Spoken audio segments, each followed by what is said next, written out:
Welcome to Today in Prophecy, daily news in 15 minutes or less from a biblical perspective. Hi, I'm Pastor Dave. I'm pinch hitting for Pastor Tom today. Pastor Tom's a little under the weather, so I'm going to ask you guys if you say a prayer for him, because I can almost guarantee, I'm very confident that with the army that we have out there of prayer warriors, if you guys are praying for him, Pastor Tom would be back up and back on his feet in no time. But until then, we got some news to cover today. Some headlines we're going to try to cover in 15 minutes. Scholar who predicted America's breakdown says it's just the beginning. Islam grows, Christianity slips in world population. Zuckerberg personally hiring to create a new superintelligent AI team. Netanyahu's government could collapse over ultra-Orthodox military draft law. That's going to be interesting. Trump holds a phone call with Netanyahu on Iran, and he says he's trying to avoid death and destruction. And if we got time, we're going to get to Trump sending the Marines and more National Guards into Los Angeles. So let's deal with this first headline, this first story. It says, the scholar who predicted America's breakdown says it's just the beginning. Well, this scholar is named Peter Turchin, and he was a professor at the University of Connecticut. And in 2010, he came out and said that America was just going to be going into a decade of growing political instability. Now, when he put this all together, he predicted this 10 years ago. Well, it's 15 years ago. He predicted it for 2020. And what he used a structural demographic theory. Basically, what he was trying to say was that things in America runs in cycles. And he was saying that when you look at these cycles, violence in America happens every 50 years. And he went back to 1870, 1920, 1970, and then 2020. He predicted everything would happen 5 years ago in 2020. But when he talks about America's breakdown is just beginning, he says the reason for this was economic inequality, the elite overproduction, which I think is a very unique term, and he says raising public debt. Well, the debt was raising back in 2010, so that's not a surprise. But he talks about the elites the elites being brought up but not having a place to work. He talks about overproduction of elites. When you look at this may be a professor, a well-known professor at a good school, University of Connecticut, but what he's lacking is really biblical understanding. Because we can look at the news and we can see that, and he says, this is not prophecy. He says just watching trends. Well, trends happen, but we have to understand the biblical perspective. And what's unique about this, even though he predicted these things, and he says that they would run in cycles, what he's not understanding is how everything else is converging. He's not taking in Israel. He's not taking in the political agendas around the globe. He's not taking in what the elites want to do and the plans they're trying to do. I mean, the Great Reset wasn't talked about back then. Agenda 2030 wasn't talked about back then. So it's interesting to have a college professor. But what's really interesting, too, is that you have the secular world coming up and saying, hey, you know what? Things are going to get bad. He's 5 years off, but at least the secular world is paying attention to that. All right, the second headline was about Islam. How Islam is growing and Christianity is slipping away as far as the world population. And this is happening. It's interesting over in London, England, when you look at the month of March with Ramadan. Ramadan takes place the whole month of March. And England, what they did in London, they decorated all of London with lights. They had over 20,000 lights. And their agenda for this was they wanted Ramadan to be celebrated just like Christmas. So when Christmas comes, they decorate the city, and they wanted to do the same thing for Islam and Muslims in London for that time period, for the whole month of March. It's interesting, too. In the United Kingdom, the most popular name used to be Jack or Noah, and that's no longer the case. Research is showing now the most popular name in the United Kingdom is now Muhammad. From Jack to Noah to Muhammad. That's what's happening with Islam and the Muslims over in Europe. And it's not just London, England. When you look at all of Europe, doing some research, well, Russia itself, Russia has 10% of its population, which is now Muslim. So Islam has gone into Russia, 10% of its total population. Russia has 8,000 active mosques up and running right now. Macedonia has a 32% population rate of Muslims. 1 in 3 who live in Macedonia are now Muslims. Bosnia, 50% Muslim. When you get to Albania, 57% of that population is Muslim. Kosovo, 96%. 9 out of 10 who live in Kosovo now claim to be Muslim. That's what's happening with Islam in the European nations, and it just continues to grow to the point where Christianity is no longer the number one religion. In fact, this is the first time ever that's taken place in London. The next headline, again, is Mark Zuckerberg personally hiring to create a new superintelligent AI team. What does this mean? Well, again, you understand Facebook became the brand, but behind the scenes, Meta was always what his heart was.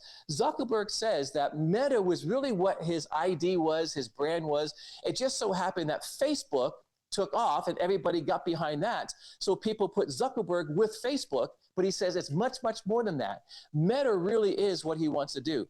So when you look at this, again, he wants to put together a super intelligent AI team. Now, he may have super intelligence on the human level, but what they're going to be missing is spiritual discernment. We have to have a great deal of spiritual discernment. When you look at what he wants to do, he says he wants to have all these, he's recruiting these people personally. He wants to hire 50 people to be on this super team, basically. He wants this AI all-star team to be employed by Meta, not Facebook, by Meta. And he's personally interviewing them and hiring them. And he says he's moving furniture around at the corporate headquarters because he wants these people sitting as close to him as possible as they go into the next generation of what they want to do. Now, when I hear this, you know, if you follow Bible prophecy for a while, we've heard about the Great Reset. We've heard about Agenda 2030. We've heard about the ESG scores. We've heard about the 15-minute cities and implementing those. We've heard about sustainable development. Now, none of these things are new. They go back well over 100 years. They go back to the early 1900s in New York City, where people tried to come in and take out capitalism and put in Marxism. It goes back to Columbia University in 1932, again, where that was done. But they had the plans in place, but what they were lacking was the technology to implement their plans. And now they have some technology, and Zuckerberg is trying to put this super intelligent AI team. AI is a game changer. And here's my main concern. Since we're looking at headlines and news in 15 minutes, and we're looking at it from a biblical perspective, I can't bring a headline like this up without mentioning a passage like Jeremiah chapter 7, verse 16, or Ezekiel chapter 14, verses 14 to 20. See, in both those Old Testament passages, when God was speaking through his prophets, he told his prophets, Jeremiah and Ezekiel, that the rebellion that Judah and Jerusalem was living in, the rebellion was so bad that the wound had become incurable. The wound had become incurable. And what I see happening in the world, especially in America, when I see a headline like this, where Zuckerberg wants to hire this super intelligent AI team, and we push AI so much and try to make AI into a god, what's going to happen is our rebellion against God is going to get so severe that the wound is going to become incurable, almost to the point to where, will God once again say, don't even pray. Don't even come to me with prayer. I'm not going to hear it. Again, Jeremiah 7, Ezekiel 14. We have to understand the day that we're living in. And with that, that leads me into another headline where Trump is holding a phone call with Netanyahu on Iran, and he's trying to avoid death and destruction. Now, this phone call took place yesterday, took place on Monday. So with this phone call, basically he was saying that Iran, he's trying to negotiate with Iran, but he's saying, quote, they're asking for things that are just not acceptable. So again, Iran's not going to negotiate. Iran's going to stretch this out as long as they can, so they can get nuclear weapons and they can use those nuclear weapons. If you look at the book of Obadiah, it talks about the house of Jacob and the house of Joseph being aflamed, which is the Jews, meaning that Israel will be attacked someday. But it says the house of Esau, which is the Arabs, will be wiped out, basically. So when you look at Obadiah gives us, from verse 15 on, gives us the information. And when you understand this, Trump is saying, I'm trying to negotiate with Iran so that there's no death and destruction. You know, Our theology, as Christian theology, our doctrine really comes out of the Reformation period. And the scholars during that time didn't understand books like Zechariah, the end of it. Because in Zechariah 14 and verse 12, it has a picture. It's very graphic. It says it's going to be a time where it says plague, something will come from God, and the flesh will rot while they're still standing. So the flesh is going to rot while people are still standing. It says their eyes are going to rot in their sockets. Again, it's very graphic. I understand that. Their tongue will rot in their mouth. The scholars during this time could not understand what Zechariah was talking about because nothing like that had ever happened, and they couldn't foresee something like that happening in the future. Well, you and I live in a time where we understand nuclear war is possible. So I don't know what's going to happen with Trump and Israel and Iran, but the fact that we have the possibility of nuclear war, Zechariah 14:12 really becomes a possibility because we can understand how that can work out. Two more things real quickly. You have Netanyahu's government that could collapse over what's happening with the ultra-Orthodox and the military. Now, this meeting is going to take place tomorrow on Wednesday. We're told in Psalm 122 to pray for Jerusalem, so we should be doing that. I don't think this is going to pass, but what's happening are the ultra-Orthodox Jews, those Orthodox, those who do not believe that in the government, they have been exempt from military service. When you look at Israelis, when you're a male has to serve for 3 years, a female has to serve for 2 years, but the Orthodox are exempt from that. The Orthodox are about 13% of the Israeli population. And when you look at that, because of the war, this is the longest war that Israel's ever fought, by the way, in modern day times. And when you look at this, they've already called up 360,000 reserves. So there's a great deal of tension in Israel because those who live in Israel, they're sending off their sons and daughters to fight. The reserves are being called up. Some are being called up for multiple active duty. So they would go in, they would serve, they would come back home, have to go back again. And the Orthodox Jews are not being called into military service. And that becomes something that could cause a government. I think Netanyahu will pull this off. I don't think he's going to get the support to come against him, but it's something to pray about. And the last thing I want to talk about is Trump sending Marines and National Guard into Los Angeles. Now, they have not been called to respond to the immigration protests. It's all about immigration. They have been sent there to protect federal officials and federal property. So there's 2,000 National Guard troops there, and there's 700 Marines. Now, again, they've not called to interact with the protesters. They're not on the ground doing anything with the protesters. They're there protecting federal workers, officials, and federal property in Los Angeles. The Marines are coming out 29 Palms. And again, Marines were trained to deal with crowd protection and so on.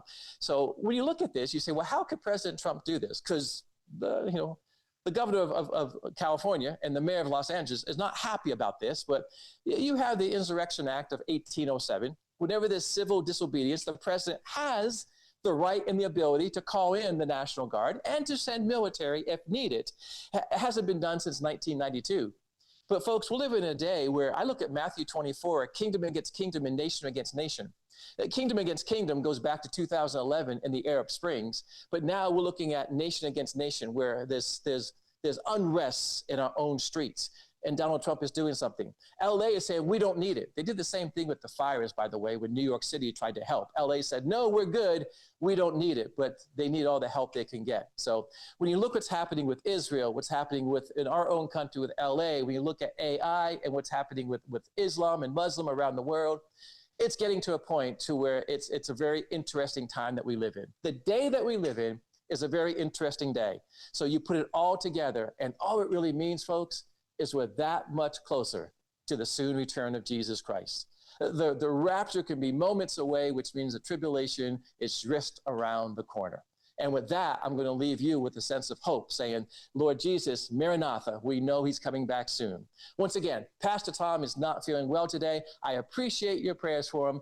I'm Pastor Dave. Thanks for being with me today. God bless you.